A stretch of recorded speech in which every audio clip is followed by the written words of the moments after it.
ಗ್ರಾಮಸೌಧ news ಟಿವಿಗೆ ಸ್ವಾಗತ. ನಾನು ನಿಮ್ಮ ರವಿಕುಮಾರ್. ನೋಡಿ ಬಂಧುಗಳೇ, ಹೊಸೂರು ಮಾರ್ಗವಾಗಿ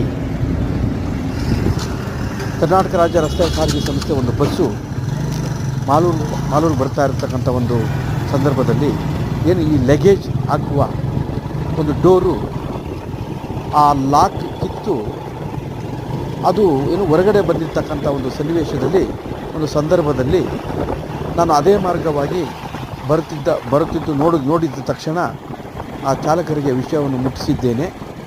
ಆದರೆ ಆ ಚಾಲಕ ಬೇಜವಾಬ್ದಾರಿತನದಿಂದ ಆ ಡೋರನ್ನು ಸರಿಯಾಗಿ ಸರಿಪಡಿಸದೆ ಹಾಗೆ ಹೋಗುತ್ತಿರುವುದು ದೃಶ್ಯ.